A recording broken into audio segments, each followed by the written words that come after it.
Bonjour à tous et à toutes, bienvenue dans ce nouvel épisode de Qui relève de l'entrevue. Je suis avec Alexandre Ruffier comme d'habitude. Bonjour. Et aujourd'hui, on a la joie d'accueillir Sylvain L'Espérance. Bonjour. Bonjour Sylvain. Alors je vais faire une petite introduction de toi et n'hésite pas à me dire à la fin si tu trouves que j'ai oublié des choses. Alors, tu fais du cinéma documentaire depuis plus de 30 ans. Tu as tourné des films un peu partout dans le monde, au Québec bien sûr, mais aussi au Mali, en Grèce et dans plein d'autres endroits. Ton cinéma, je cite la plateforme Tank et ta présentation sur les films du tricycle, est composé de cinéma direct et de recherche expérimentale dans une exploration poétique du réel. Tes films ont aussi été diffusés un peu partout dans le monde et ils ont gagné pas mal de récompenses. Je ne vais pas tout citer, mais on peut noter Intérieur du Delta qui a reçu le prix de la meilleure réalisation au Festival dei Popoli de Florence en 2010, Sur le rivage du monde, Grand Prix de la compétition internationale au Dogfest de Munich en 2013, Combat au bout de la nuit qui a été présenté dans la section Panorama de la Berlinale en 2017, et ton dernier film, Archéologie de la lumière, qui a reçu le prix spécial du jury de la compétition nationale au RIDM 2024. Parallèlement, tu es aussi producteur. T'as fondé avec Lucie Lambert et Pierre Marier la boîte de production Les Films du Tricycle en 1991, qui produit des documentaires dits d'auteurisme. Et depuis tes débuts, tu œuvres pour que le cinéma documentaire existe dans l'espace public. Et comme un cinéma à part entière, il nous semblait donc plus que logique de saisir l'occasion de la sortie de ton dernier film pour faire une entrevue avec toi. Merveilleux. Est-ce que j'ai oublié des choses ? Non, c'est déjà beaucoup tout ça. J'ai hésité à citer tous tes films, mais t'en as fait beaucoup. Ouais, 30 ans de cinéma donne du temps au temps. Donc, c'est 14 films, 15 films, voilà. Ouais, une bonne filmographie qu'on a eu ouais. plaisir à découvrir, à regarder avec Alexandre. Ouais, j'ai découvert Combat au bout de la nuit et j'ai été... Et j'ai trouvé ça extraordinaire de bout en bout. On commence l'entrevue avec le biais qu'on a, mais ouais, ça m'a vraiment subjugué. C'est un peu ce film, comme c'est peut-être l'aboutissement d'une certaine forme de cinéma que j'ai pratiqué, lié au cinéma direct avec une dimension expérimentale. Mais après ça, j'ai eu le sentiment qu'il fallait radicalement aller ailleurs. Et les films qui ont suivi font ça d'une certaine manière, du Chant d'Empédocle à Animal Macula, aujourd'hui Archéologie de la lumière.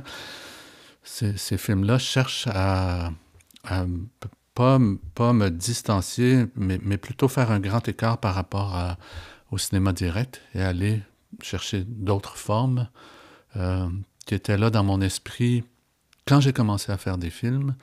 Je venais du cinéma expérimental. Je pensais que j'allais faire du cinéma expérimental toute ma vie.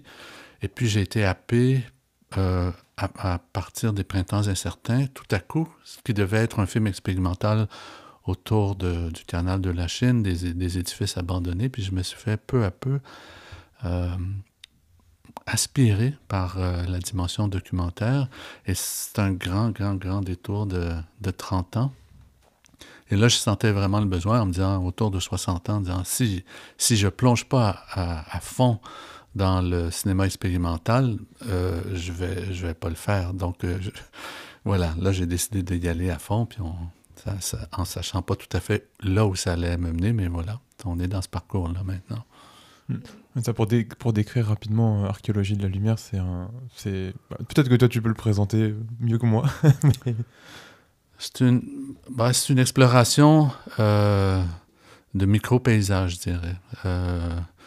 Une exploration de la dimension vivante de la nature, en tentant de m'approcher de l'espace expérimental même de la nature. C'est-à-dire que pour moi, la nature est un espace d'expérimentation toujours en mouvement, toujours en recherche d'association. Et le film tente de s'approcher de ça et de trouver une équivalence entre cette dimension-là et le cinéma. Donc, c'est un peu ce que j'ai essayé de faire. Le film est tourné à Rivière-au-Tonnerre, qui est 150 km après cette île, le long du fleuve Saint-Laurent.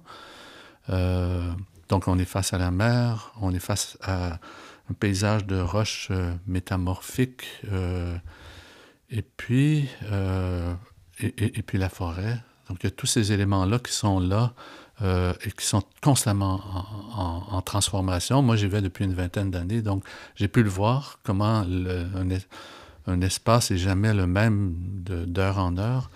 Et quand j'ai décidé de commencer à filmer, c'était un peu ça que je cherchais à cerner. Et tu parlais de rupture avec le reste de ton cinéma. En tout cas, c'était une autre étape que tu abordais après Combat au bout de la nuit. Mais moi, et dans le film, c'est vrai que ça se ressent. Moi, j'ai commencé par celui-là et j'ai vu les autres après.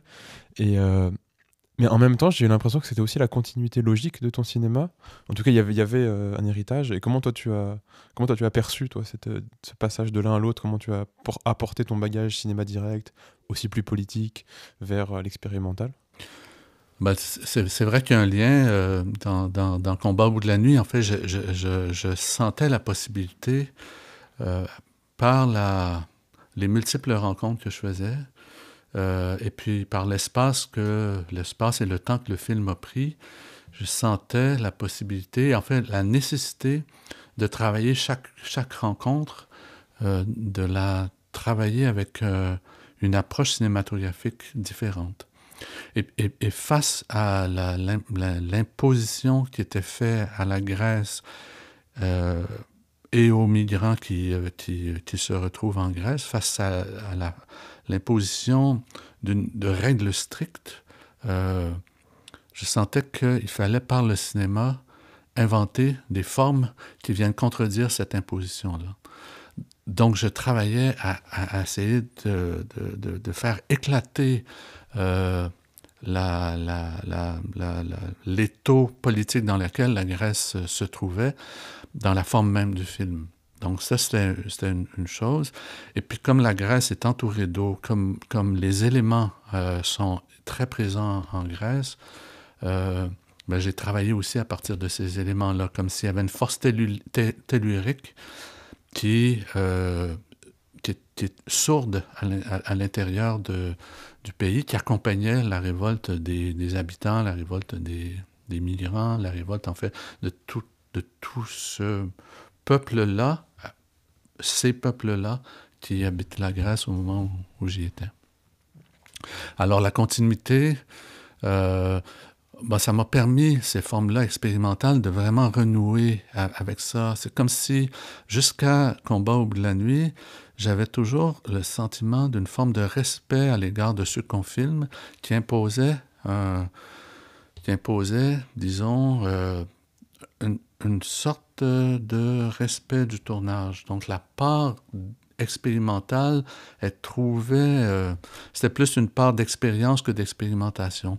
Mais là, j'ai réalisé que il fallait briser les formes, il fallait faire éclater les formes, que c'est par les formes qui éclatent qu'on arrive à trouver des modes d'existence autres.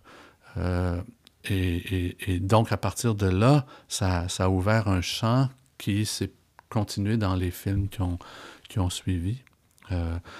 Le chant d'Empédocle, c'est un nouveau film tourné en Grèce, mais là où on n'est vraiment plus dans le cinéma direct, c'est vraiment plus une sorte de grand poème inspiré d'Empédocle. Empédocle qui est ce philosophe de l'Antiquité qui est le premier philosophe à avoir réfléchi à la question des éléments qui composent l'existence terrestre et croyant à la métempsychose, c'est-à-dire le voyage des âmes à travers les corps, avait développé une philosophie du respect du vivant.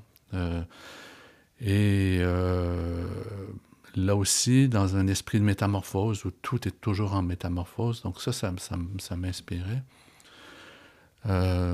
Peut-être que et le sentiment que j'ai face à ce film-là, par rapport à Archéologie de la lumière, c'est que on peut quitter la parole pour vraiment entrer dans le langage du vivant. C'est un peu ça. Que le vivant était déjà suffisamment puissant dans le chant d'Empédocle. Maintenant, quand je l'ai revu là, tout récemment, je disais, ouais, ouais, il y a comme une sorte de... Les choses se doublent dans le langage, la parole, les textes. Parfois, sont pas nécessaires. En fait, c'est le reproche que je fais maintenant après avoir fait l'archéologie de la lumière. Donc, oui, finalement, il y a un lien. Alors que dans mon esprit, au départ, il faut faire un grand écart. Il faut aller aussi loin possible que le film précédent. Donc, quand après Le Chant d'Empédocle, j'ai fait Animal Macula, ça pouvait pas être aussi loin. Parce qu'on est dans des archives, on est dans et puis de Animal Macula à Archéologie de la lumière, on est aussi loin. Donc l'idée de travailler, pour moi, des formes de cinéma qui soient, en fait, qui me mettent dans une situation où je répète pas les mêmes choses, où je trouve une sorte d'inconfort qui m'oblige à dépasser l'inconfort puis trouver une manière de faire. Voilà, c'est ça. Pour préciser, Animal Macula, c'est un montage d'archives de films que tu as mis bout à bout pour en faire un autre film. Oui. En fait, Animal Macula, c'est vraiment l'idée de chercher dans l'histoire du cinéma la présence animale comme une sorte de subconscient du cinéma et du cinéma grand public, c'est-à-dire c'est pas des films obscurs, c'est des films d'Hollywood, des films...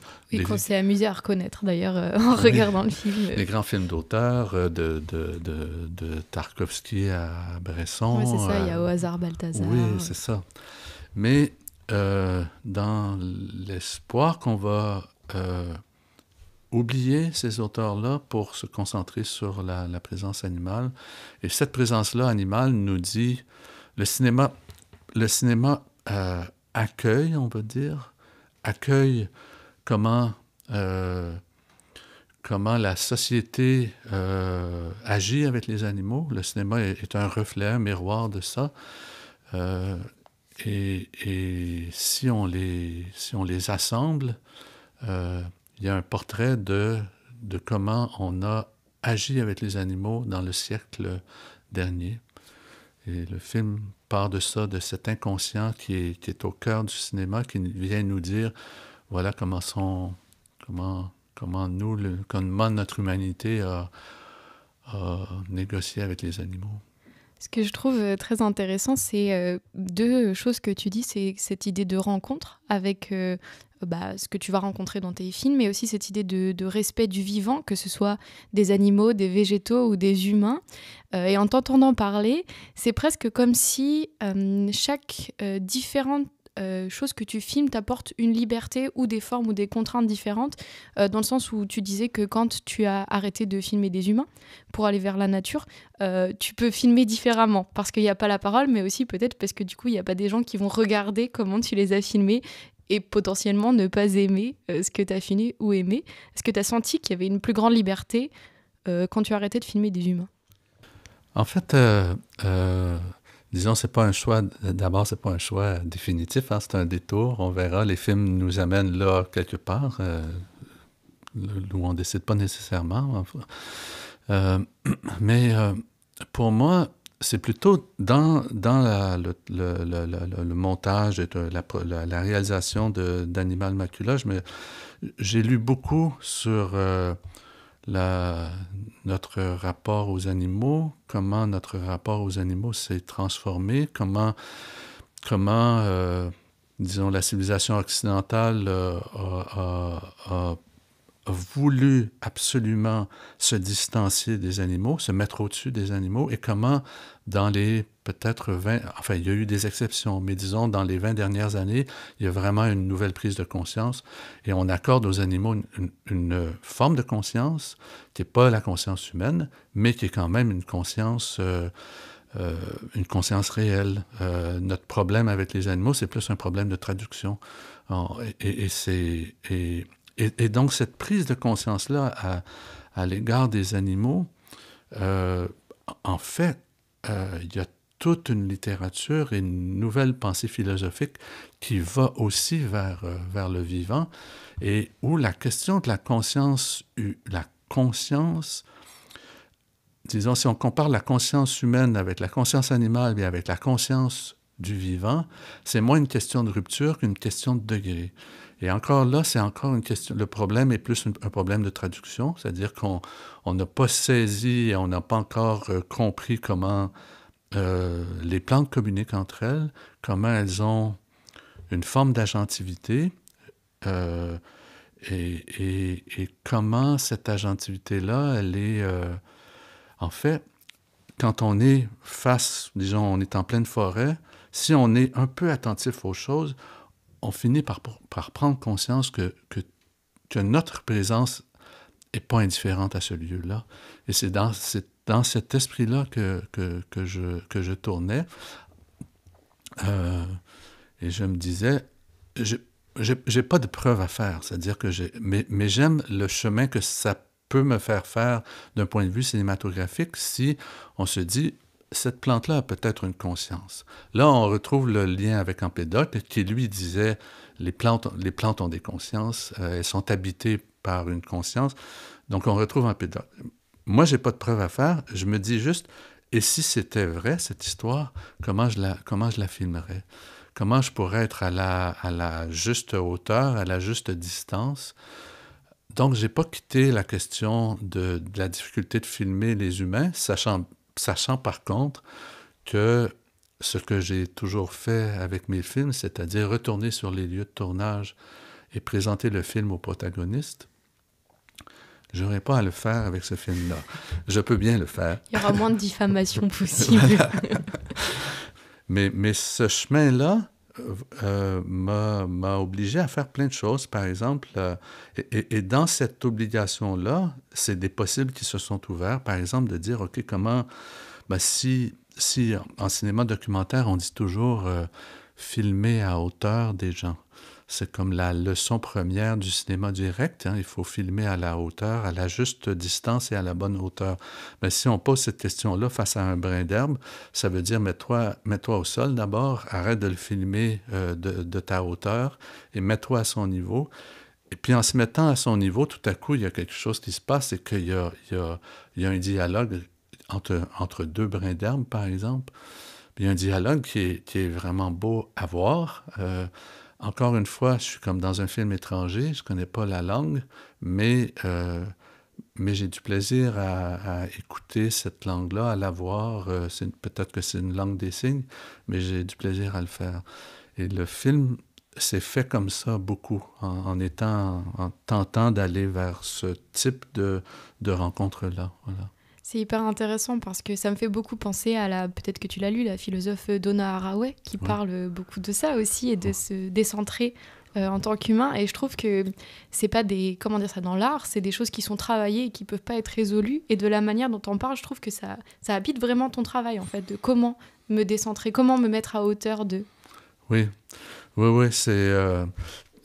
tu sais, il y a des liens, même on peut faire un lien avec Pierre Perrault. Je me souviens, Perrault, quand il a fait Pour la suite du monde, il y avait un article qui était sorti disant quelque chose comme une épopée sans auteur. Et Perrault avait pris la balle au bon en disant c'est justement exactement ça. Le journaliste lui faisait un reproche. Lui, il disait, mais c'est exactement ça, parce que c'est pas moi l'auteur du film, c'est ceux que j'ai filmés qui sont les auteurs, les véritables auteurs du film. Haraway pousse beaucoup plus loin la réflexion, puis, et puis ça, pour moi, c'est comme... On en est là, c'est-à-dire on en est là dans notre rapport à la planète, aux plantes, aux vivants, aux animaux, on en est là. C'est-à-dire on a un absolu besoin de se déprendre de nous-mêmes pour essayer de penser communément l'avenir avec ce qui nous entoure. Et là, le chemin à suivre, il est absolument pas tracé d'avance. C'est de l'ordre de l'expérimentation. On va devoir expérimenter des nouvelles formes d'agencement et espérer trouver quelque chose qui va nous permettre de se sortir de l'impasse dans laquelle on est. Et est-ce que cette considération qu'on appelle des fois antispéciste, c'est quelque chose qui... Toi, tu as dit que c'était apparu dans les 20 dernières années, en tout cas, ça a pris plus d'ampleur dans les 20 dernières années. Est-ce que c'est quelque chose qui t'a toujours un peu habité, ou qui, comme la société, toi, à un moment donné, tu t'es rendu compte et ça a changé ta perception au fur et à mesure de ton travail, peut-être? En tout cas, comment s'est passée cette transformation chez toi? Disons qu'Animal Macula, je le vois vraiment comme la production du film, le chemin créatif du film, plutôt que sa production, mais le chemin créatif du film m'a vraiment amené à ça, à cette conscience-là.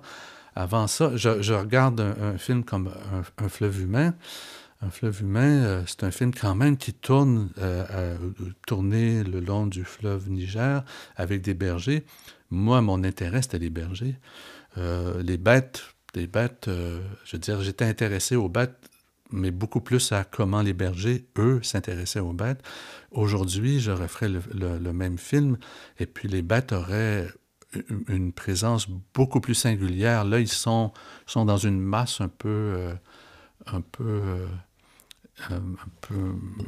indifférenciée, alors que pourtant, les bergers m'indiquaient par leurs paroles puis par leurs pensées un rapport très personnel avec chacune des bêtes. Ils nommaient chacune des bêtes et inventaient un langage poétique pour nommer la spécificité de chacune de ces bêtes-là. J'en étais pas conscient à ce moment-là. Donc moi, c'était plutôt la poésie des bergers que je trouvais incroyable, incroyablement belle, incroyablement riche, mais les bêtes étaient là, quoi. Là, j'ai fait ce bout de chemin-là qui m'amène à autre chose. Ben, on sent un petit peu quand même ton intérêt déjà pour les... Par exemple, je pense à cette scène où les animaux sont en train de traverser la rivière et pendant très longtemps, tu te détournes des humains pour les filmer, oui. Cette masse de bêtes. Oui. Et c'est incroyable. Moi, j'ai trouvé ça tellement beau à regarder. Ah oui, c'est fantastique ce moment-là. C'est vraiment un moment de pure joie. Enfin, ce moment-là, c'est les bergers, ils ont fait une grande transhumance et donc ils partent de leur lieu de résidence. Et ils vont faire cette transhumance-là de plusieurs mois, 6, 8 mois. Et ce moment-là, c'est le moment où ils reviennent vers le lieu après ce grand voyage éprouvant, loin des siens, souvent loin de toute humanité. Hein. Ils sont avec leurs bêtes dans des champs, tout ça. Et donc, ce moment-là, c'est le moment d'une grande joie, d'une grande fête, où il y a toutes sortes de concours. Celui qui a ramené la bête la plus grasse va pouvoir se marier avec la femme de son choix. Enfin, il y a tout ce jeu-là. Mais aussi, ils ont composé un poème tout au long de leur transhumance, un poème qui va souvent faire 500, 1000 vers, et qui composent tout le long de leur voyage, qui est une sorte de journal intime de ce qui s'est passé, mais qui les maintient en lien direct avec leur village. Donc, tout le temps qu'ils voyagent, ils travaillent la poésie pour pouvoir la raconter au moment de leur retour. Donc, c'est un moment d'une grande fête, quoi. Et dans ce passage dans l'eau, on voit aussi des bergers qui sautent avec les vaches. Donc il y a aussi une communion à ce moment-là entre l'humain et l'animal où ils vont nager avec les bêtes en même temps. Oui, tout à fait. Mais la communion, elle est là tout le temps chez les bergers. Oui, elle est là tout le temps. Et berger, c'est-à-dire, il sacralise l'animal. Il ne va pas le tuer, il ne va pas se départir d'un animal. Bon, il y a une économie quand même. Donc, tôt ou tard, il va être obligé de se départir de certains de ces animaux. Mais c'est tout le temps un véritable sacrifice de se séparer de ces animaux. Et ces animaux le connaissent par cœur, connaissent son autorité. Et c'est ça qu'on voit dans le film. Ouais. Et ce que tu disais avant, ça m'a fait penser à quelque chose quand tu disais, j'ai pas à savoir si c'est vrai ou pas, quand tu parlais de la communion entre les plantes, comment elles communiquent. Et ça m'a fait penser à une citation où c'était que la poésie est à l'avant-garde de la science et la science est à l'avant-garde de la poésie, où les deux communiquent tout le temps, parce que toi, t'as pas à te soucier, comme tu disais, de est-ce que c'est matériellement vrai, est-ce qu'on peut le prouver, mais je vais le filmer quand même, et donc après, ça peut aider les scientifiques, en tout cas. Il y a une espèce de dialogue comme ça qui se font entre les deux. Ouais. Ben, en fait, c'est ça, les scientifiques, on les voit, c'est ça, on les voit, leur manière de travailler avec les plantes. En fait, il y a une dimension poétique avec ça. Puis il y a une dimension, en tout cas, il y a une dimension expérimentale. Ils essaient des choses. Et ils essaient de trouver des manières. Puis de plus en plus, c'est sûr que la distance entre poésie et science dans cette recherche-là, elle est mince. Et parfois, la différence entre poésie, entre science et chamanisme, chez certains chercheurs, devient mince aussi. Moi, ça m'intéresse. Mais les scientifiques qui s'aventurent dans ce sentier-là, ils sont à risque. Nous, cinéastes, on ne l'est pas du tout. Vous parliez dans les introductions que vous m'avez envoyées, vous parliez de Epstein. Epstein parle entre autres du cinéma d'abord comme animisme. Le cinéma est animiste d'abord. Et puis, quand on pense le cinéma comme une des formes de l'animisme, ben oui, ça devient évident. Le cinéma rend vivant les pierres, il rend vivant les plantes, il rend vivant les édifices, enfin, il rend vivant tout ce qu'on peut filmer. Il donne une sorte de présence spectrale à tout ce qu'on filme. Mm-hmm. Oui, je parlais de Epstein, tu parlais du Tempestaire de Epstein, qui est un film qu'il a fait où la mer devient vraiment un personnage à part entière. En tout cas, il y a une vraie vitalité de la mer. Et j'en parlais parce que dans tes films, il y a souvent l'eau qui est souvent là. Et il y a un plan qui m'a fait penser au Tempestaire, que tu répètes dans plusieurs de tes films, qui est un gros plan sur des vagues, où on voit juste l'eau qui bouge. Et je me demandais aussi pourquoi l'eau revient à ce point tout le temps, et pourquoi... ce plan-là, spécifiquement, peut-être. Mm-hmm. En fait, je me suis rendu compte par votre question que l'eau était présente. J'en ai pas c'est pas un motif que je pourrais dire fondamental d'abord, mais les lieux où j'ai tourné m'ont amené à filmer l'eau. Par exemple, dans les printemps incertains, les rapides de la Chine, le canal de la Chine est important, le pont Victoria est important. Donc, ça m'a amené à tourner là, forcément. En Grèce ou sur le fleuve Niger, forcément, l'eau est là. Donc, je suis bien obligé de me rendre compte que je suis attiré par l'eau. Mais j'en ai pas pris conscience comme d'un motif qui serait... En fait, j'ai besoin de réfléchir à la question. Mais c'est là, forcément, c'est là. Mais disons, quand je choisis un lieu de tournage, je me rends compte que, par exemple, avant de choisir une thématique, j'ai choisi un quartier quand j'ai tourné à Pointe-Saint-Charles.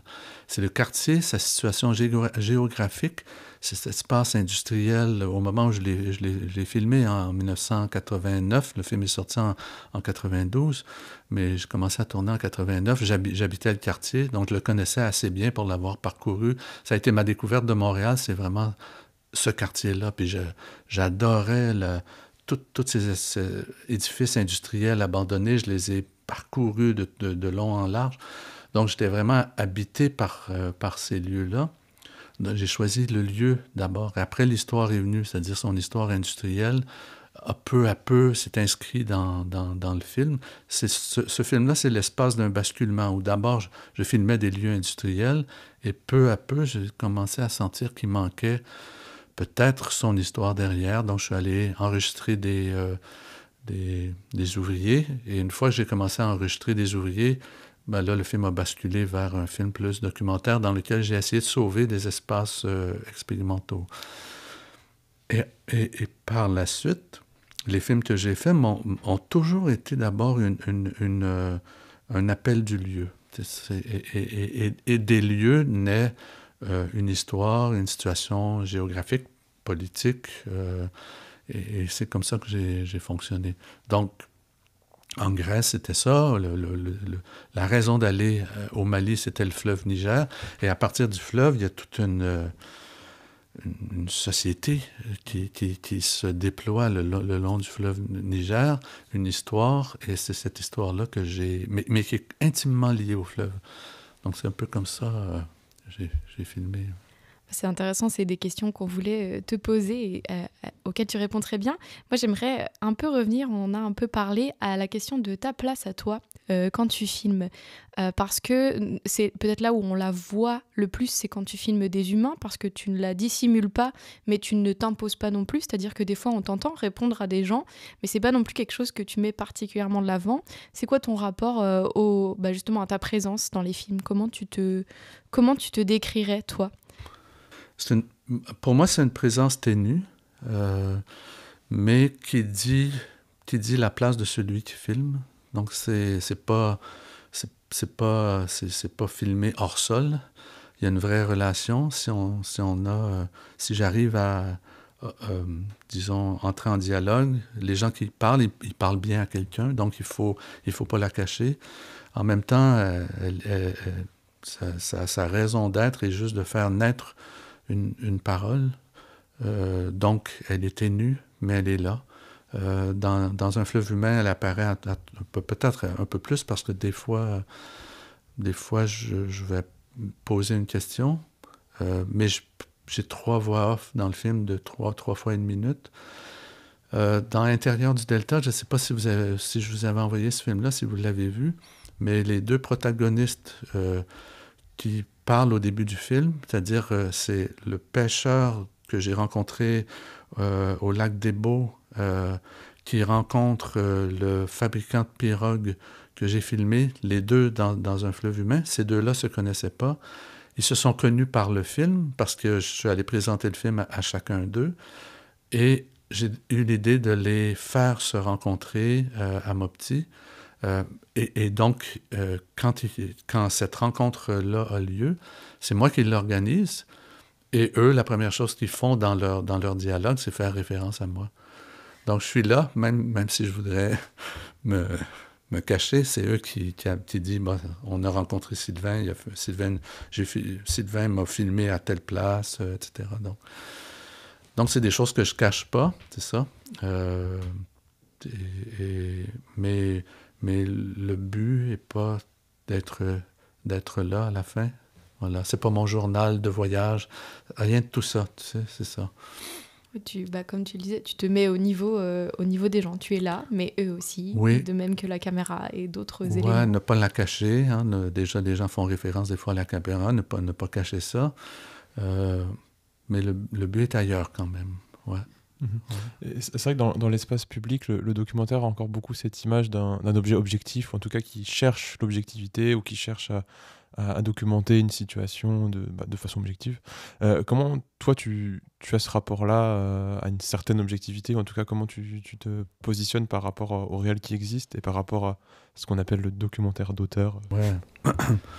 Moi je pense que c'est plutôt une subjectivité partagée. Et qui s'invente dans la fabrication même du film. C'est vraiment comme ça que je vois ça. C'est-à-dire que si le film n'était pas là, les protagonistes resteraient dans leur histoire et moi, je resterais dans la mienne. Le film nous permet une rencontre. De cette rencontre-là naît une subjectivité qui se découvre dans l'acte même de faire le film. Et c'est une subjectivité commune. C'est comme ça que je perçois les choses. Et que ni moi, ni ceux que je filme maîtrisent, on l'a fait dans la fabrication. Et puis ça nous ouvre à tous les possibles. C'est-à-dire ça nous permet vraiment de... moi, c'est comme ça que je vois le rapport avec les gens que je filme. C'est-à-dire... on est là, il y a quelque chose de commun qui peut se passer. Qu'est-ce qu'on fait avec ce commun qui peut se passer? Et essayons de voir le chemin, là où ça va nous mener. C'est un peu comme ça que j'ai fait mes films. Donc, je suis à la fois... je suis initiateur, mais une fois que quelque chose est initié, je me laisse guider par ceux que je filme. Et là, c'est eux qui m'amènent sur un terrain où moi, j'ai plus de contrôle. Ouais. Ce que tu dis, ça me fait vraiment penser à... En plus, je suis contente, je voulais en parler alors que j'avais pas prévu de question, mais le film qui, moi, j'ai le plus aimé dans ta filmographie, c'est Bamako, temps suspendu, que j'ai trouvé tellement beau, où tu filmes ce moment entre deux musiciens qui sont en train de jouer dans un... C'est une cour d'immeuble, je pense, Ouais. enfin de maison en tout cas. Et je trouve que le mot subjectivité partagée s'applique de manière un peu différente, mais très bien à ce film, parce que c'est vraiment un moment qui est partagé par tous les gens qui sont là, y compris toi. Et j'ai l'impression que ce moment, si tu ne le filmes pas, eh ben, il disparaît. Et c'est ça que tu fais, en fait. Oui, tout à fait. Alors là, ce film-là, c'est vraiment un cadeau parce que j'étais venu présenter Sur le rivage du monde au protagoniste du film.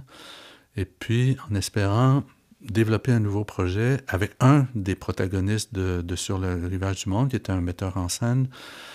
Mais au moment où je suis arrivé, il y avait, disons, le Mali avait été presque en partie envahi, en tout cas par l'État islamique. Et l'armée française était venue à la rescousse. Donc, tout ce qui... le pays était un peu en suspens, il était impossible d'avoir aucune manifestation publique et les ONG qui normalement travaillaient avec le protagoniste, l'homme que je venais rencontrer, l'homme de théâtre, étaient tous partis. Et donc lui, il se retrouvait sans moyens pour faire son travail de théâtre. Donc je me retrouvais dans une situation où le théâtre que je voulais filmer avec lui est impossible, un peu donc désarmé devant la situation. Mais un soir, je suis allé dans un restaurant et ce restaurant-là se foutait des règles et le chanteur Hadès était là et j'avais trouvé très beau, il y avait quelque chose, une mélancolie dans la voix, il chantait, donc j'avais trouvé ça très beau. J'ai demandé si je pouvais aller le rencontrer chez lui, il m'avait dit oui, viens. J'ai dit j'aimerais ça pouvoir vous tourner et filmer. Puis il m'avait dit oui, pas de problème, viens. J'ai commencé à le faire une fois, deux fois, et la troisième fois, il y avait ce musicien-là qui était là, et je ne savais pas qu'il allait être là, et Hadès n'arrivait pas, donc je me suis installé, lui jouait de la guitare, je me suis installé avec le trépied, tout ça, et j'ai commencé à le filmer sans qu'on ait même échangé un mot. Et il a comme accepté, mais évidemment, il était là sachant que j'allais venir, donc Hadès a fini par arriver, puis c'est vraiment ce qu'on voit dans le film. Hadès arrive, il s'assoit et il commence à jouer. Et puis j'ai filmé ce moment-là purement, gratuitement, juste dans le bonheur de filmer. Puis voilà, c'est ça. Ok, vraiment un beau moment. Ça m'a fait penser, je crois que c'est Kafka, mais je suis pas sûre, j'ai lu un livre sur ça il y a pas longtemps, qui quand la guerre a été déclarée, il a écrit dans son agenda matin, guerre déclarée, après-midi, piscine. Oui. Ce truc de... Tout à fait. Ben oui. J'ai filmé, bon, là, maintenant que je raconte l'histoire, le contexte, c'est pas dit dans le film, mais il y a quelqu'un qui écoute la télévision et ce qu'on voit à la télévision, c'est un reportage sur des échauffourées qu'il y a entre l'armée et l'État islamique. C'est ça, ouais. Mais ce rapport-là à l'inattendu, c'est un peu ce qu'on retrouve dans Archéologie de la lumière plus tard dans ta filmographie, où moi j'ai eu l'impression en regardant le film que tu trouvais une idée ou tu trouvais quelque chose dans la nature et tu disais je vais le filmer, puis on va voir ce qui se passe. Puis après tu passes à une autre idée et puis tu vois, j'avais pas l'impression qu'il y avait cette idée de performativité ou de est-ce que ça va être bien, est-ce que ça va pas être bien, je vais essayer. On verra. Ou le spectateur va décider, c'est même pas à moi de décider, et après on passe à autre chose. Et on fait une collection comme ça pendant 1 heure. Ben oui, tout à fait. En fait, donc ce lieu-là, je le visite depuis presque 20 ans. D'abord, ça a été un lieu pour aller en vacances avec les gens de la famille. Et que les enfants vite nous ont dit ça va, on s'occupe, pas besoin. Donc moi je me suis retrouvé un peu désœuvré. J'ai commencé à photographier puis à prendre un vrai plaisir à le photographier. Donc je l'ai donc photographié pendant pendant presque 18 ans avant de faire un film, avec toujours un projet d'en faire une expo photo, expo qui n'arrive pas. Et à un moment donné, je me suis dit, OK, fais un film, c'est ce que tu sais faire, alors vas-y. Et quand j'ai commencé à filmer, c'est comme si mon regard s'est complètement transformé. Je cherchais autre chose.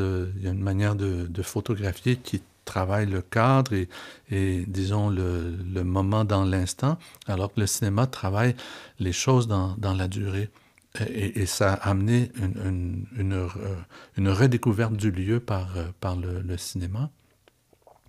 Et c'est exactement ça. C'est-à-dire qu'à chaque jour, je partais en sachant pas le matin même où est-ce que j'allais aller. Et je décidais, là, une fois après le déjeuner, je disais, OK, je vais aller là. Ça implique qu'il y a un petit calcul. Des fois, c'est comme 20 kilomètres plus loin. Il y a 1 kilomètre de marche avec un trépied assez pesant, avec bon, il y a tout ça qui rentre en ligne de compte dans la décision d'aller là plutôt que là. Et en me disant combien de temps je vais pouvoir passer là. En tout cas, à partir d'un certain moment, j'ai fait 5 tournages, presque une centaine de visites. Et à partir d'un certain moment donné, je me demandais, mais qu'est-ce que je vais bien trouver de nouveau aujourd'hui? Et puis à chaque fois, je me disais, bon, en tout cas, vas-y, on verra bien. Puis à chaque fois, je trouvais quelque chose de nouveau à filmer. Et puis le temps passait finalement. Oups, tout à coup, on est en plein milieu, au milieu de l'après-midi. Et je réalise que, bon, ben, j'ai pas dîné, puis que... Bon, il faudrait bien que je prenne une pause. Voilà, ça s'est fait comme ça. Et tout le film s'est fait comme ça.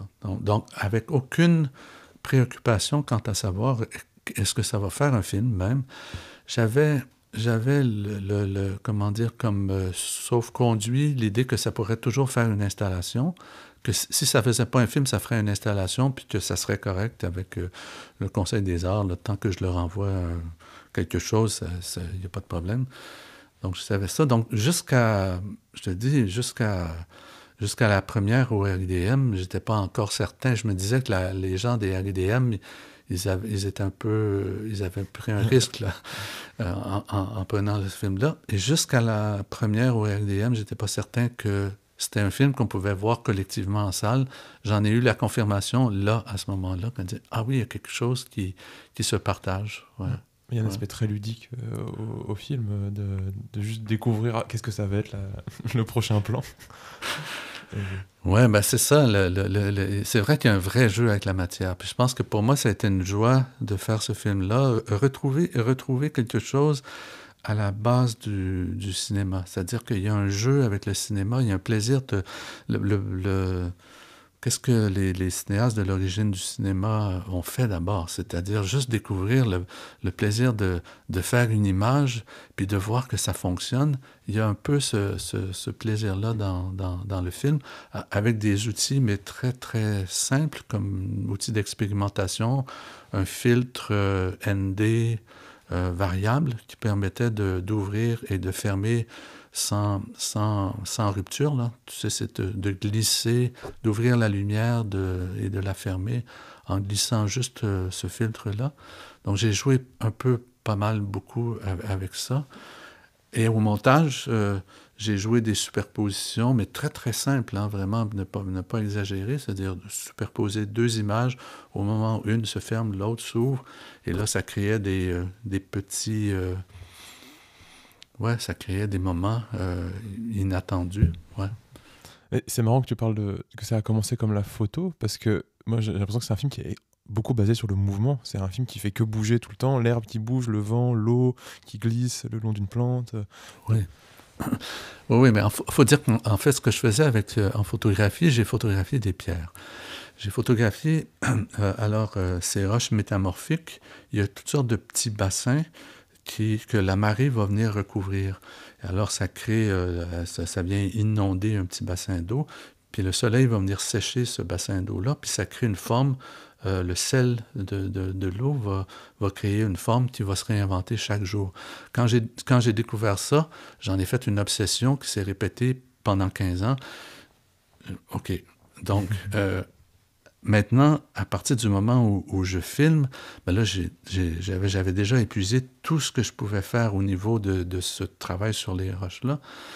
Et là, le mouvement des plantes, en fait, le mouvement général qui m'entourait est venu à sauver ma vie. C'est-à-dire que, oui, maintenant, je peux faire autre chose. Parce que un projet de film, c'est toujours quelque chose que tu écris, que tu te convaincs au moment où tu l'écris.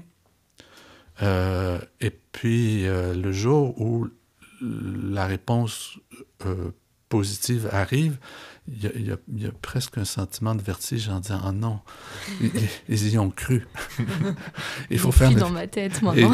Voilà, il faut faire le film maintenant. Et là, le moment où la réponse arrive, enfin, la réponse est arrivée 1 semaine avant que j'aille. De toute façon, j'allais à Rivière-Automne. Et là, je me suis dit, il faut vraiment que j'utilise ce voyage-là pour savoir quel film je vais faire maintenant. Et là, j'avais un peu un stress. Mais dans ce moment-là, tout à coup, j'ai commencé à voir, si je lève mes yeux vers l'horizon, tout à coup, il y a un monde. Et puis, si je me mets à regarder des plantes, il y a un monde. Si je me mets à regarder les nuages, il y a un monde. Alors, je dis, OK, il y a une matière. Voilà, donc c'est un peu comme ça que le film s'est fait. J'ai expérimenté toutes sortes de choses, et puis il y en a beaucoup qui sont plus là. Comme si il y avait... c'est vraiment ça, c'est facile, surtout avec le numérique, c'est facile de perdre le lien avec le réel. C'est facile de jouer de toutes sortes de jeux d'expérimentation.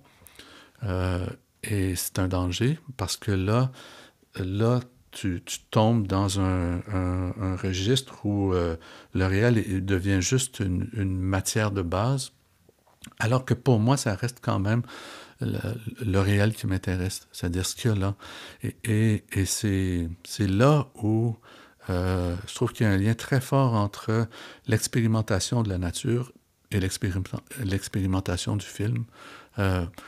C'est James Bridle qui dit ça, c'est-à-dire que la nature est le plus grand, la nature a le plus haut degré d'imagination qui existe, et peut-être que c'est ça le travail d'un cinéaste, c'est plus d'être à l'écoute de ce travail d'imagination-là que la nature a, et puis d'essayer de composer avec.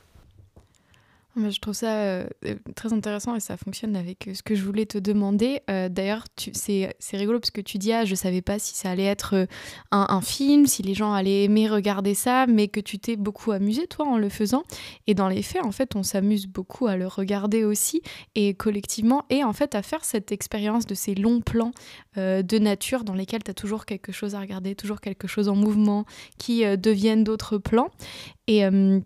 Et bref, tout ça rassemblé dans ma question qui est pour toi, est-ce que le documentaire, dans le paysage cinématographique actuel, doit ou peut jouer ce rôle-là finalement de nous réhabituer à regarder et à se reconnecter avec le réel d'une certaine manière? Ah oui, sûrement, mais je pense que le cinéma documentaire nous apprend à regarder autrement le monde, la nature, bien sûr, mais aussi le monde politique. L'espace que le cinéma documentaire ouvre, justement, loin de tout désir d'objectivité. C'est une subjectivité en acte avec le monde qu'on filme. Cette possibilité-là nous permet d'entendre des voix minoritaires, d'entendre des existences moindres, d'être à l'écoute des modes d'existence qui ne sont pas ceux de la majorité. Et ça inclut autant les êtres humains que les animaux, que les plantes. En fait, pour moi, je fais pas la distinction, là. Et c'est vrai que c'est quelque chose qu'on voit dans Combat au bout de la nuit, où la durée du film, est-ce qu'il dure 4h50, quelque chose comme ça, et le fait d'étirer, en tout cas ce que le cinéma permet de capter sur le temps long et de montrer le temps long, il y a quelque chose qui m'a vraiment, je trouve, extraordinaire, c'est tu as réussi à montrer la radicalisation des gens. C'est les femmes de ménage qui vont demander leur travail. Au début, elles sont juste là pour demander du travail, elles veulent travailler. Et 2 heures plus tard, elles sont là à faire des slogans anarchistes et anti-police. Et on voit vraiment l'évolution c'est quelque chose qu'on connaît, qu'on dit ah ben oui, la lutte politique ça peut radicaliser des gens, mais là on le perçoit vraiment petit à petit, et ça il n'y a que le cinéma qui peut permettre ce genre de choses. Ouais, tout à fait. Les femmes, vois-tu, les femmes, on leur disait rentrer à la maison, ça va, tu sais, ça va. Puis elles, c'est leur insistance à dire non, on rentre pas à la maison, puis non, on occupe le parvis du ministère des Finances, vous allez nous avoir tous les jours. Puis au début, on les prend, elles sont pas syndiquées, donc elles n'ont pas de mouvement, elles n'ont pas d'organisation, puis elles décident de s'organiser on les prend un peu à la légère, et puis peu à peu, elles deviennent, alors que toute la société grecque est en train de s'effondrer, en tout cas, disons, toute la résistance grecque est en train de s'effondrer, elles ont été, à ce moment-là, la seule force politique capable de dire nous on résiste. Et elles ont servi d'exemple de résistance qui a été vraiment important à ce moment-là. Et le parti politique qui était le parti, disons, d'opposition qui a fini par être celui au pouvoir, a saisi ça, leur importance à un moment donné, puis les a appuyés. Puis peu à peu, les syndicats qui les mettaient à distance ont compris l'importance de ce qui se passait là, puis ont commencé à les appuyer. Alors, à un moment donné, là, on peut dire qu'elles ont vraiment fait bouger la société grecque, qui s'était un peu éteinte dans une sorte de fatalisme. Et le moment que le film suit, c'est ce moment-là, d'éveil politique chez les Grecs qui a été très, très important, malheureusement qui a été battu, on peut en parler, là. Ce que je trouve super intéressant, on peut continuer à parler de la Grèce, mais juste pour avoir un petit point de vue extérieur sur ce qu'on dit, c'est que ce soit quand tu filmes de la nature ou quand tu vas filmer en Grèce, il y a toujours, du politique qui se distille dans ton cinéma, mais dans des sujets totalement différents, c'est toujours là. Et je trouve ça fascinant, ça se ressent dans les films. Mm-hmm. Ben, moi, je vois une dimension politique à Archéologie de la Lumière.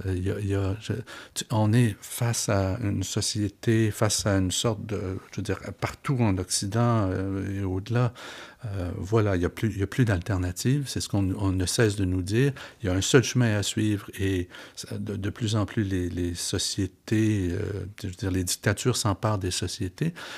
Celle du Nord est loin, je veux dire, est tout près de nous. C'est la dictature qui est en train de s'installer aux États-Unis, qui nous dit ça va être ça le chemin à suivre. Ce que le film dit, c'est que ce qui nous habite est multiforme. Là d'où on vient, c'est-à-dire nous, les plantes qu'on respire, les plantes, leur présence, c'est grâce aux plantes que l'air qu'on respire existe.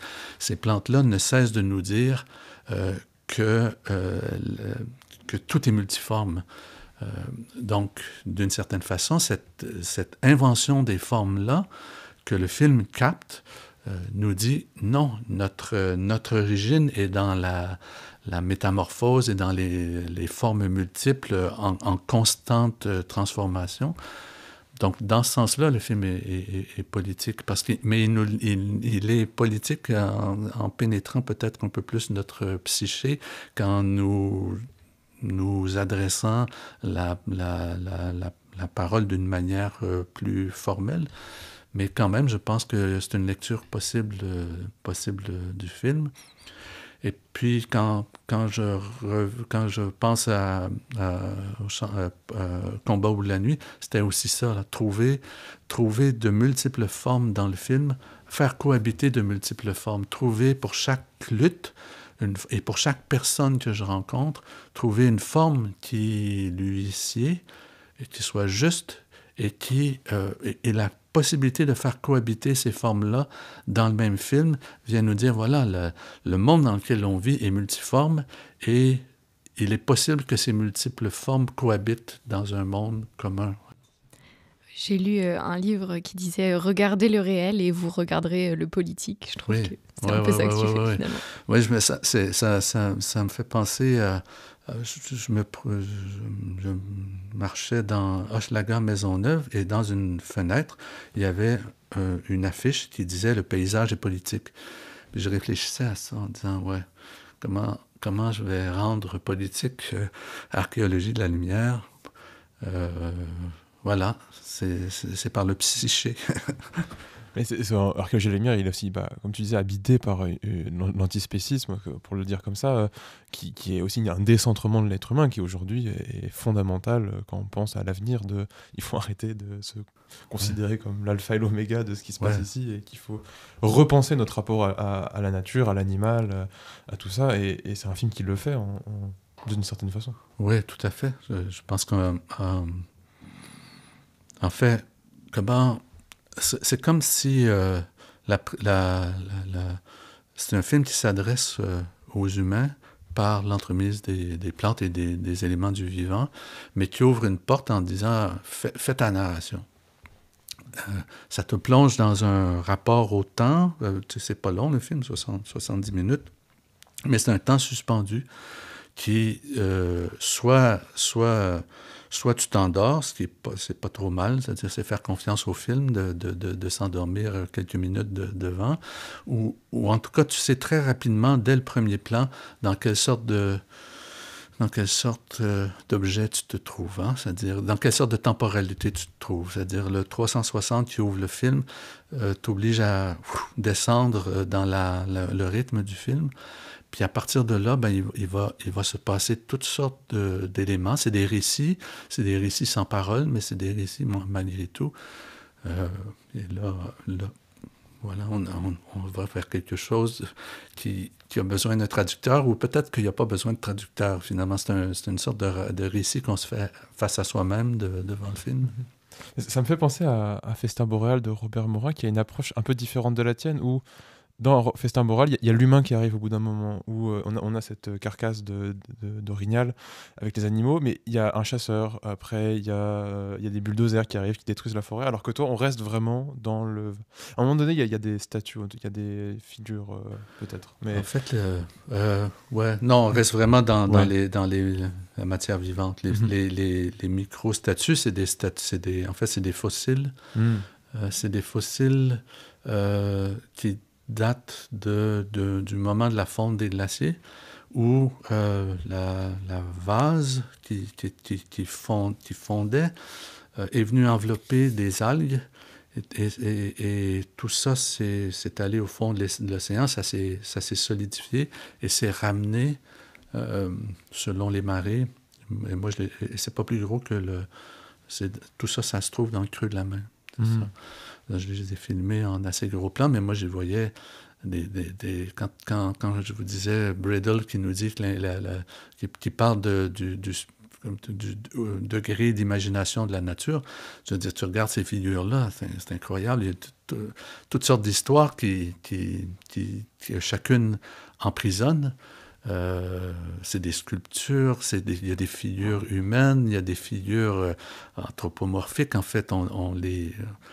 Voilà. Et pourtant, c'est fait avec aucune volonté, avec la seule volonté de la nature, on peut dire. J'ai peut-être halluciné, mais pour moi, c'était dans un musée à ce moment-là. Ouais. Et ça m'a vraiment fait penser à une exposition muséale. Je me suis dit que c'était quelque chose des fossiles ou quelque chose comme ça, mais je me suis dit, maintenant on est passé dans un musée, il ouvre quelque chose par rapport à son film. Mais en fait, non, pas du tout. C'est comme si elles étaient suspendues dans l'espace. Exact. Donc, et puis, donc, elles sont comme un peu, tout à coup, c'est des figures qu'on trouve au fond de l'océan.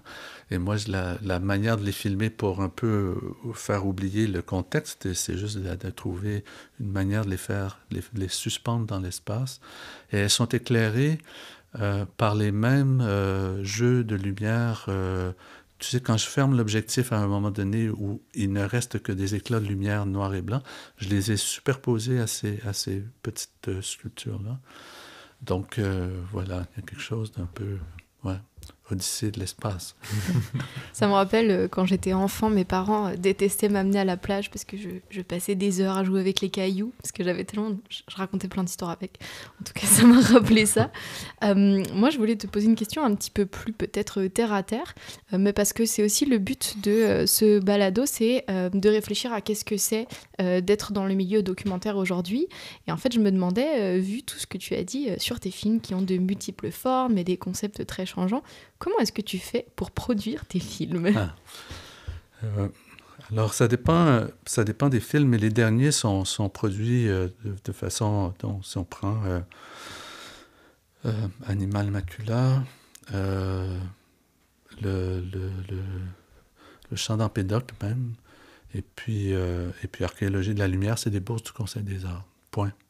Parce que je fais tout seul. C'est-à-dire que dire que je fais tout seul, c'est faux. C'est-à-dire, Animal Macula, j'ai travaillé avec Marie-Claude Loisel, qui est ma conjointe, qui a une expérience, une connaissance du cinéma très, très développée et un sens de la recherche que j'ai pas. Et donc, la recherche des films, la première recherche des films, c'est elle qui l'a fait. Donc, c'est une collaboration super importante. Mais donc, le type de film qui s'annonçait, forcément, je savais que c'était uniquement des conseils des arts. Archéologie de la lumière, c'est la même chose, c'est-à-dire, c'est un film, là, c'est vraiment un film que je fais seul, je pars avec la caméra, avec des micros, puis je filme moi-même, et je savais que la forme du film expérimental comme elle l'est, que c'est perdu d'avance d'aller chercher de l'argent ailleurs qu'au Conseil des arts. Mes 2 bourses du Conseil des arts m'ont permis de vivre parce que essentiellement le budget de ce film-là, c'est un salaire pour gagner pour payer son loyer. Et puis l'argent pour les voyages, il faut se rendre, il faut payer la maison qu'on loue là-bas.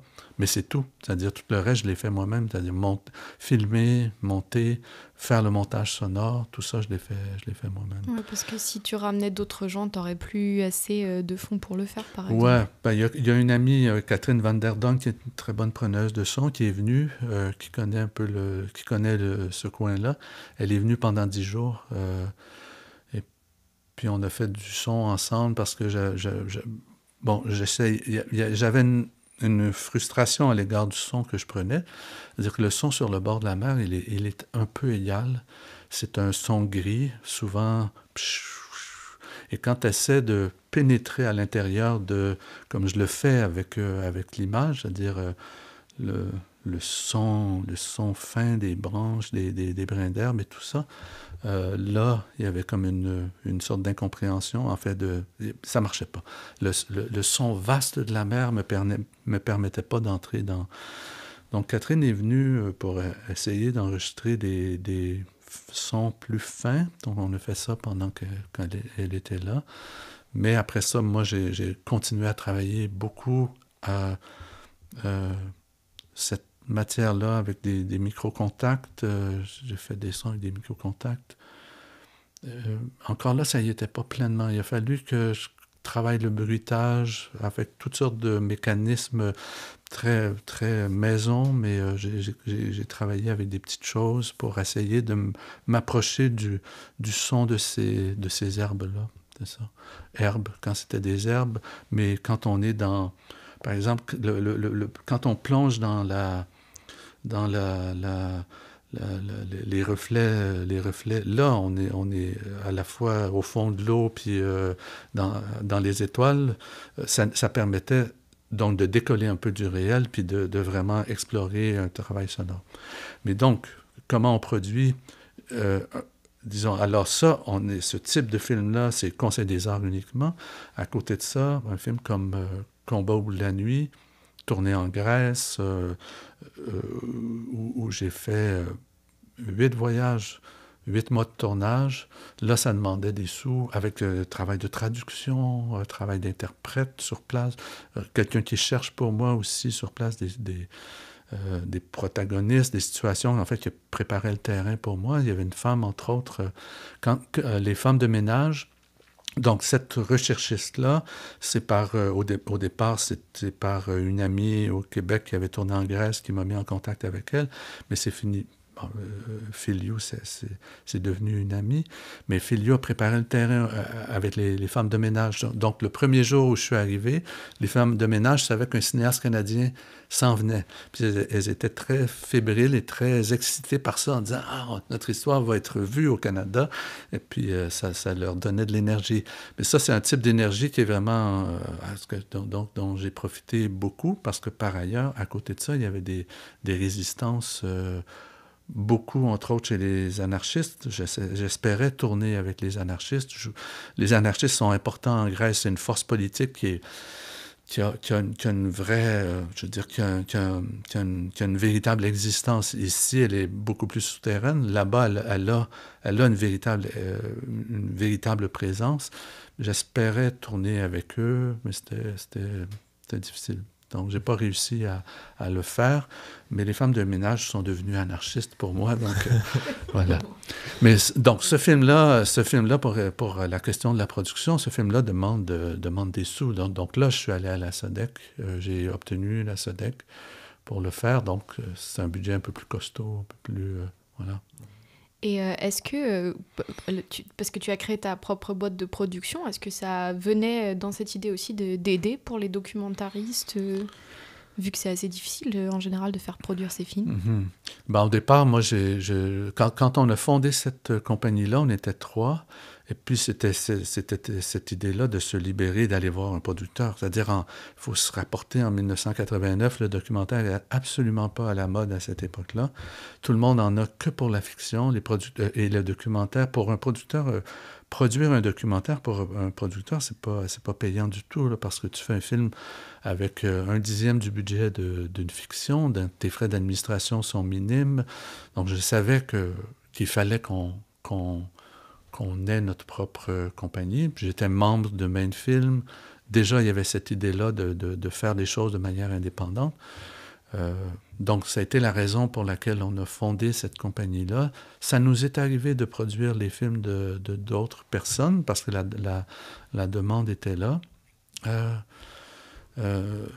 Mais la même situation que celle que j'explique, c'est-à-dire le peu d'argent que tu fais comme producteur et comme maison de production, à un moment donné, j'ai réalisé que si je voulais vraiment produire et gagner ma vie comme producteur, il aurait fallu que j'arrête de faire mes propres films parce que tu vas chercher, mettons, un salaire de 40 000 $ comme producteur, mais le film prend 4 ans à produire. Là, je pense à un film de Carlos Ferrand, Americano, que j'ai produit. Entre le début de la recherche et le film terminé, c'est 4 ans. Ces 4 années-là, 40 000 $. Et puis c'est un film exigeant au niveau de la production, des voyages du sud de l'Amérique du Sud au nord de l'Amérique du Nord. Ça, il faut l'accompagner, ce film-là. Tu sais. Donc, à partir de ce moment-là, j'ai dit non, j'arrête de produire. Donc, je n'ai produit que mes films depuis ce temps-là.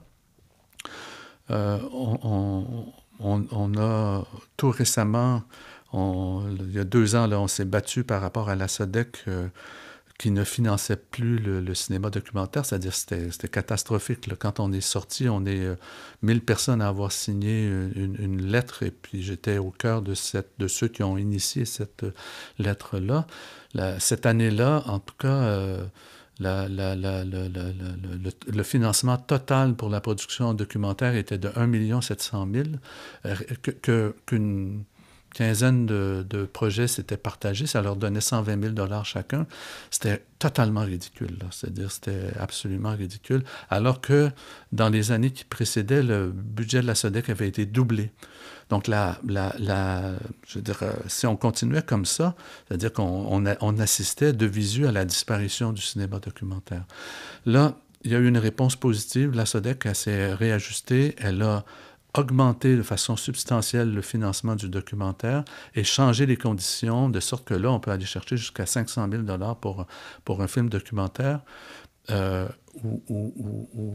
peut dire que là, les conditions pour faire du documentaire sont à nouveau respectables. On va voir comment ça va se développer dans les années à venir.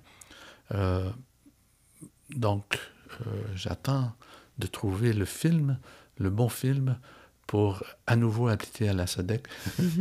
C'était quand la lettre là que tu as parlé 2022. Okay. Ouais, 2022.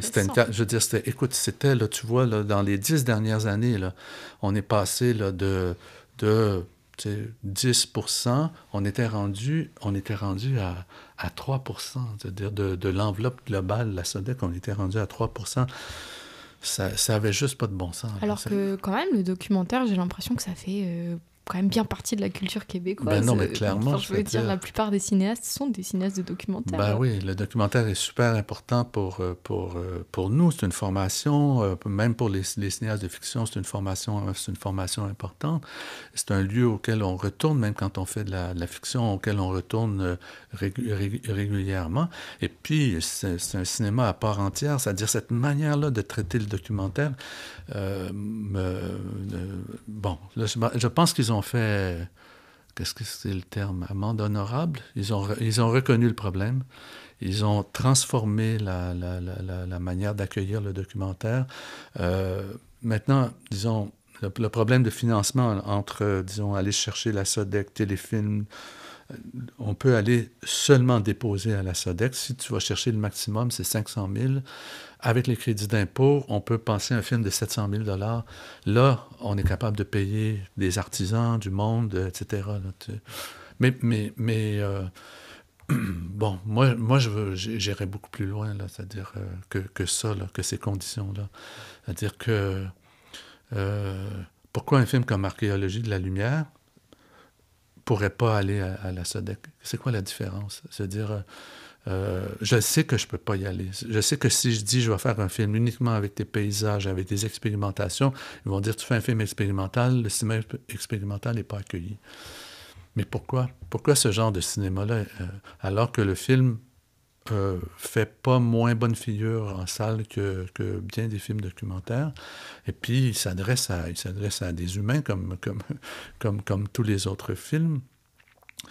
À ce niveau-là, j'ai une pensée, c'est-à-dire les cinéastes de fiction, les budgets de fiction qui ne cessent d'augmenter font en sorte que maintenant, on s'en va vers ça. C'est-à-dire qu'on s'en va vers des budgets où ça ne sera plus une exception de financer un film à autour de 10 millions.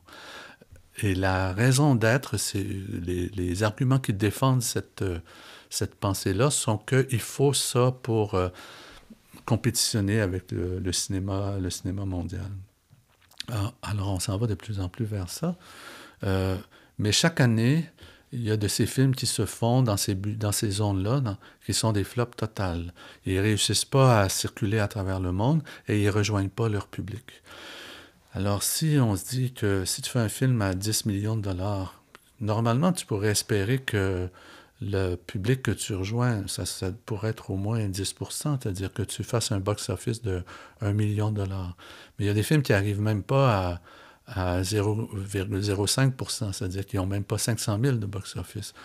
Si on disait que chaque année, il y a un de ces films-là qu'on ne fait pas, pour permettre à tous ces films de fiction qui sont des films d'exploration qui n'ont pas accès à la SODEC. Parce que c'est des films qui ne correspondent pas à ce que la SODEC veut. Je pense à des films comme ceux d'Olivier Godin ou des films de Renaud Després-Larose.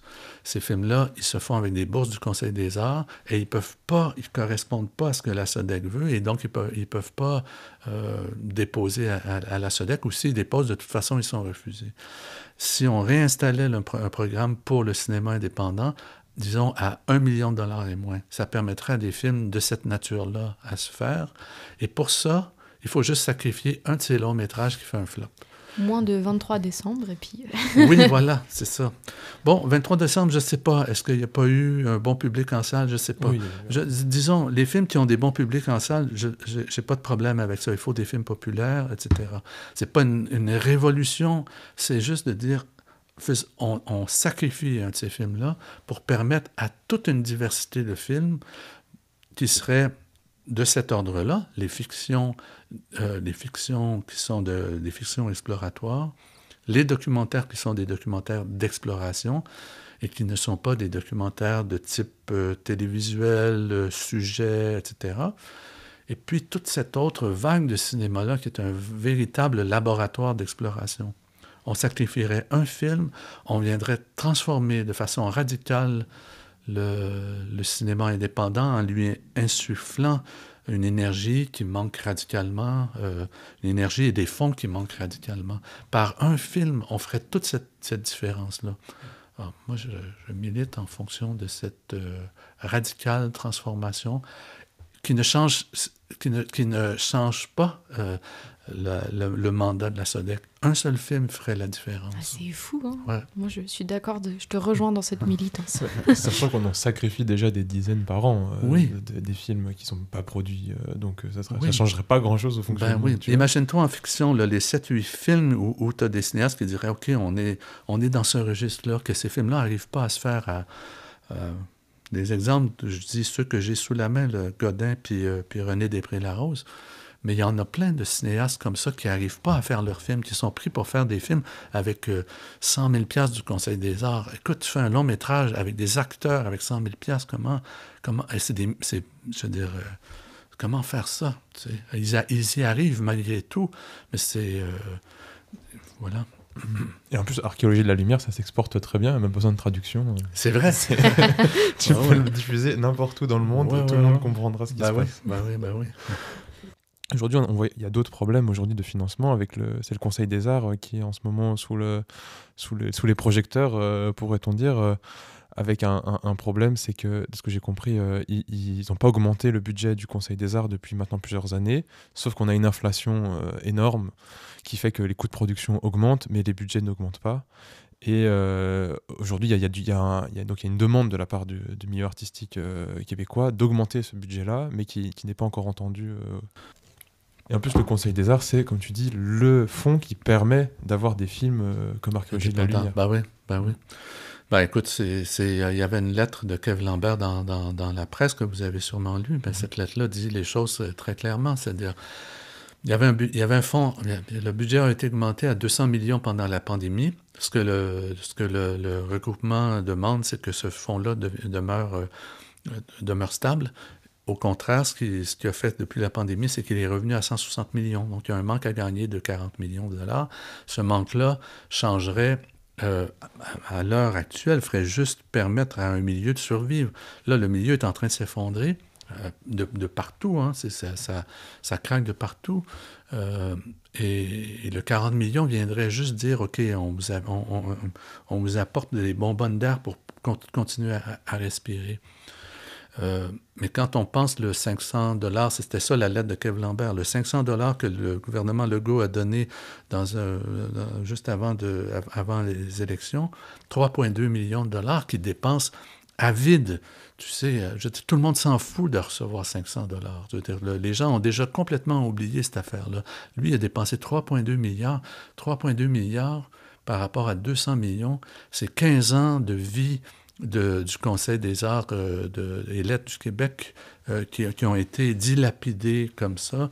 La même chose avec Nordvolt, 700 millions de $ dilapidés dans une usine qui est mortenée et où on a détruit tout un milieu humide pour le faire.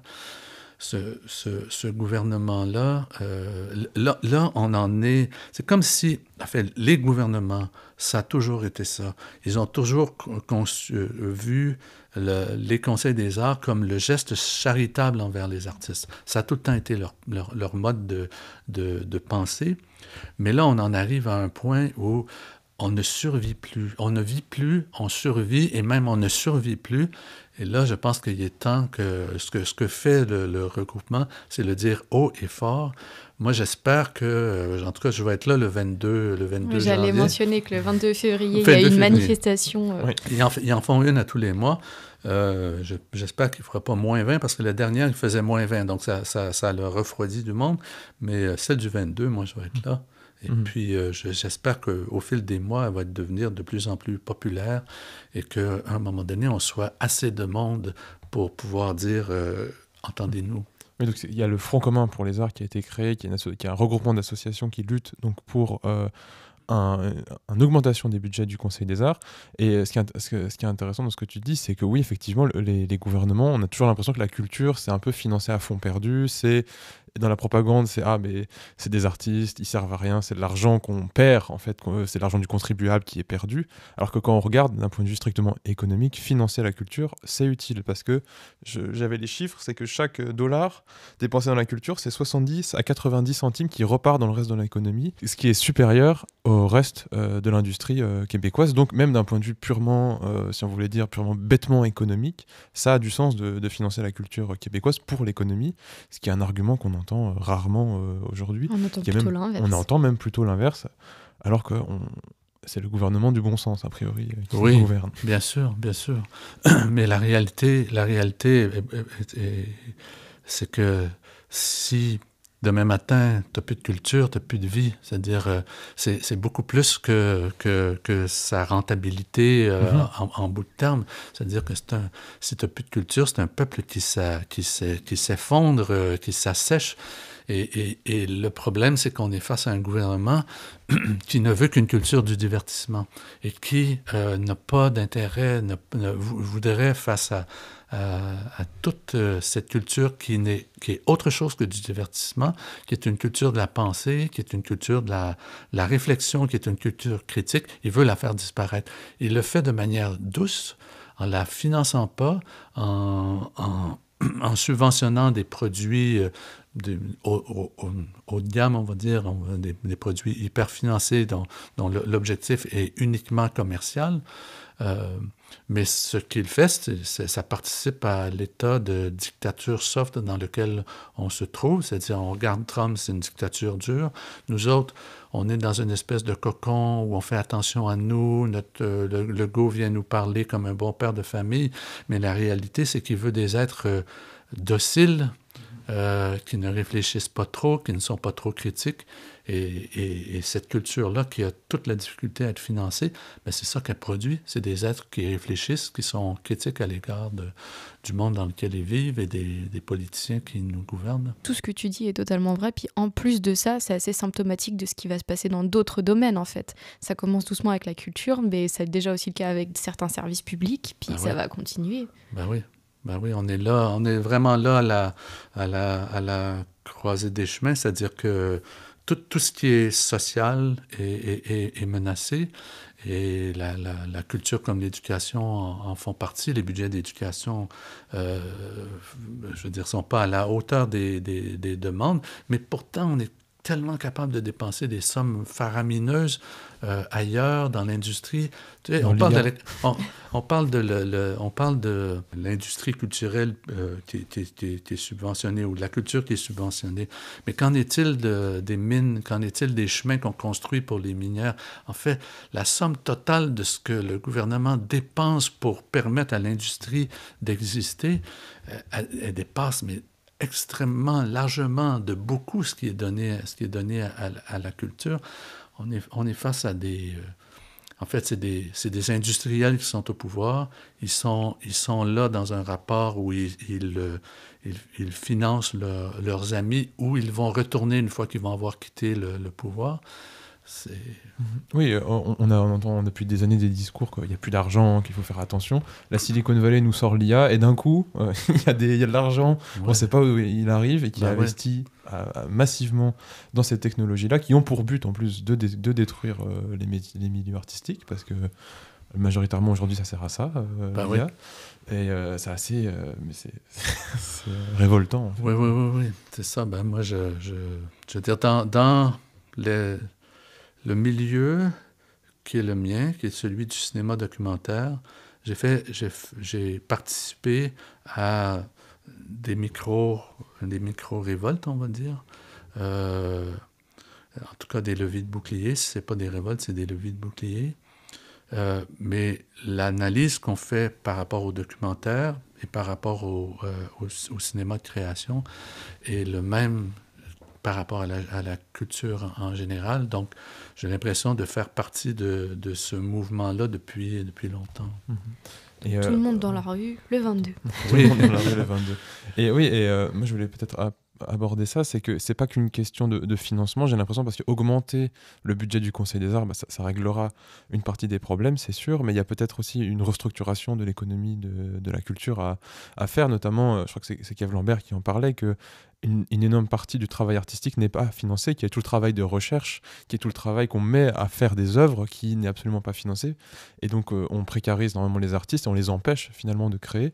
Et peut-être que ça serait aussi le moment de réfléchir ou en tout cas de mettre sur la table des nouvelles façons de financer les artistes, inspirées de ce qui existe ailleurs aussi, avec par exemple, qui est aussi en danger, mais c'est l'intermittence du spectacle qui existe en France. Il y a aussi d'autres systèmes qui existent en Norvège, en Suède, qui permettent en fait de faire cet art-là, de prendre ce temps de recherche aussi. Ben oui. Écoute, moi je viens de sortir Archéologie de la lumière, ça m'a demandé, je veux dire, j'ai pris le prix que j'avais reçu des RIDM, j'ai pris cet argent-là, j'ai investi une partie de mon argent personnel, j'ai fait 5 affiches. J'ai demandé à Caroline Rompré de me donner un coup de main. Je veux dire, mais j'ai consacré depuis le 24 janvier, je suis là-dessus. Là. Je n'ai pas d'énergie pour faire autre chose parce que je suis tout le temps en train de travailler à la sortie avec les moyens que j'ai.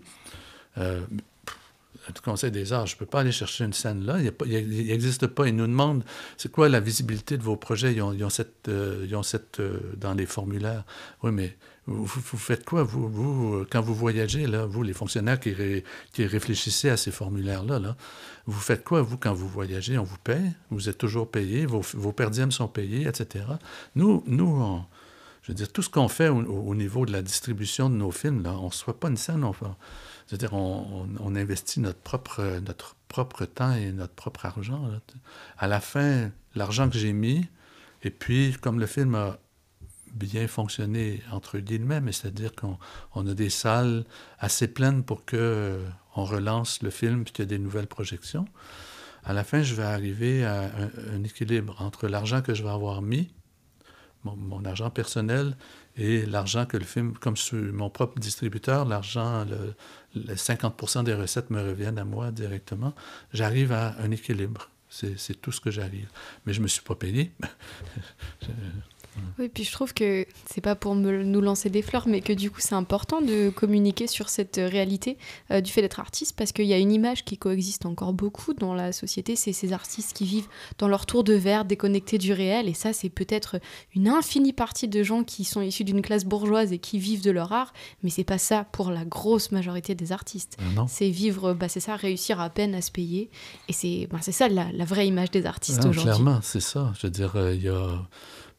Pour un artiste qui gagne bien sa vie dans la sphère industrielle, il y en a 100 qui ne la gagnent pas, puis qui... voilà. Ouais. Je suis vraiment d'accord. On va peut-être, si ça te va, Alexandre, passer sur une dernière question qui est toujours un peu ironique quand on a parlé de toutes ces réalités-là, mais qui m'amuse parce que les gens ont toujours des réponses intéressantes. Imaginons qu'on vit dans un système qui est beaucoup plus sympathique avec les artistes et que tout d'un coup, tu recevais un budget illimité pour faire un film. Quel film est-ce que tu voudrais réaliser? En fait, je ne le veux pas. Le budget illimité. Parce qu'avec le budget illimité vient toute une série de contraintes qui t'enlèvent la liberté. Parce que le budget illimité vient avec les contrats de l'UDA, les contrats de l'APFTQ, avec des gens qui regardent très bien le budget que tu as et qui disent si tu veux m'avoir sur ton film, ça va te coûter beaucoup plus cher. En fait, ton budget limité, c'est une prison qui t'oblige à entrer dans un système auquel tu veux pas. Mais si j'avais $1 million,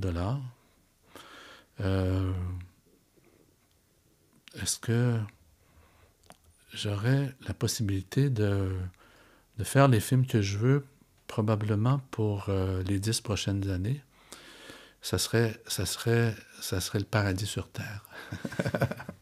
C'est une très belle réponse. J'adore, les gens ont toujours des réponses super.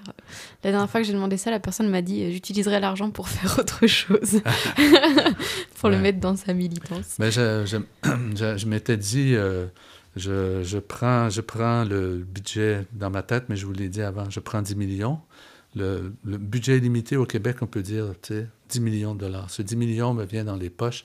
J'en prends 9 millions pour permettre à mes copains de faire des films. Ah, super. Donc, je les appelle tous en disant, bon, t'as besoin de quoi, toi? 1 million, OK. Bon, j'ai au moins 9-10 copains qui vont savoir bien utiliser. Puis, moi, je garde 1 million pour moi. Puis, je dis, OK, j'ai 10 ans devant moi, c'est super. Trop bien. C'est important ce que tu dis, c'est que le cinéma documentaire, on dit souvent que c'est un cinéma pauvre, mais c'est aussi une de ses plus grandes forces, c'est de pouvoir justement prendre le temps de faire sur 4 ans quelque chose. Et des fois, on aimerait que ça se fasse pas au détriment du niveau de vie ou de notre survie, justement. Mais c'est sa liberté qui est... c'est sa liberté qui fait qu'on le subventionne pas à la hauteur de ce qu'il apporte à la cinématographie. On n'aime pas cette liberté-là.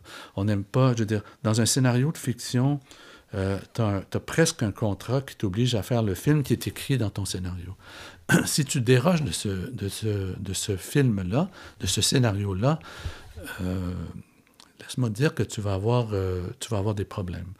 En tout cas, on va peut-être te laisser passer celui-là, mais le prochain, on ne te le laissera pas passer. Avec le documentaire, c'est systématique. C'est-à-dire que le film que tu as écrit, ce n'est pas le film que tu vas avoir. Le film que tu vas avoir t'échappe constamment. Et c'est cette échappée-là que les fonctionnaires ont toute la difficulté les fonctionnaires de l'industrie, on va dire, ont toute la difficulté à reconnaître. Et c'est pour ça qu'il est tout le temps en marge. C'est le dernier espace de véritable liberté qui existe dans le cinéma industriel. Il faut le défendre, mais disons que sa place va tout le temps être limitée, on le sait, parce qu'elle était à la hauteur de sa liberté. Voilà. Je pense que c'est un très beau mot de la fin. C'est vrai. On n'aurait pas pu rêver mieux. Est-ce que tu veux finir avec une petite recommandation ? Ah oui, et avant de terminer, donc Archéologie de la Lumière est encore diffusé en salle à Montréal. Oui. Est-ce que c'est quoi les prochaines dates comme ça Il y en a une samedi, donc samedi au cinéma public.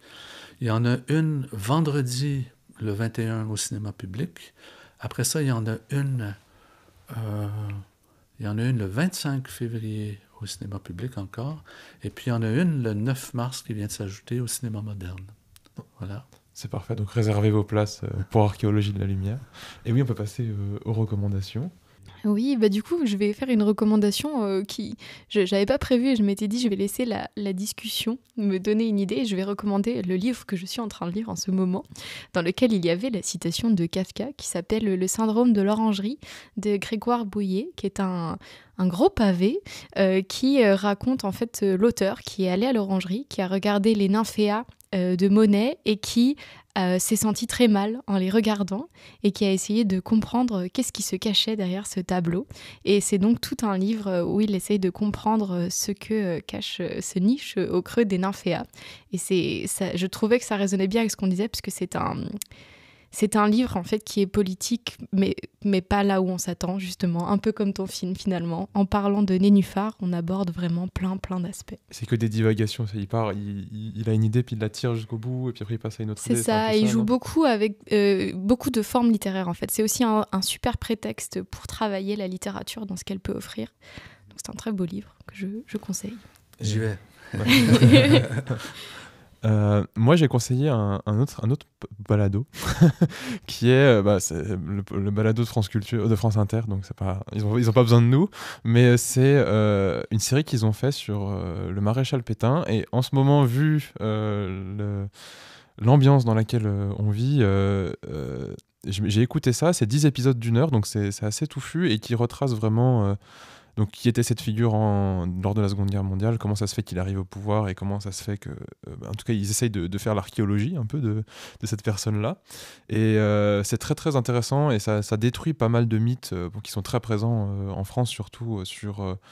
notamment l'idée de l'épée, du bouclier qui aurait protégé la France en attendant que le général de Gaulle arrive, et toutes sortes de choses. Et je trouve que c'est un bon équilibre entre de la psychologie, donc qui était cette personne, des structures plus sociales, le fait que c'est absolument pas un hasard que ça soit cette personne-là qui ait eu cette position, et aussi un retour critique sur l'histoire. Et donc c'est toute une série d'histoires avec des sujets différents, mais voilà, je vous conseille ces 10 épisodes-là. Et est-ce que tu as une recommandation pour nous Alors, à brûle pour point comme ça, peut-être un tout petit livre de David Lapoujade qui s'appelle « Les existences moindres », qui est une lecture d'un historien de l'art, mais aussi philosophe, Étienne Souriau. Ça m'a beaucoup... j'ai lu ça en montage, et ça m'a beaucoup aidé à saisir, par après, le film que j'étais en train de faire. Cette question-là, des moindres existences, développe aussi la pensée des modes d'existence. Les modes d'existence dans la pensée de Souriau, c'est pas comme si on disait ce brin d'herbe a un mode d'existence. C'est plutôt ce moment-là où le brin d'herbe est ballotté par le vent avec cette lumière-là. Ce moment-là est un mode d'existence. Et donc, la vie est pleine de modes d'existence. Et la projection du film est aussi un mode d'existence. Savoir qu'on est là avec toujours des modes d'existence qui sont en train de se transformer.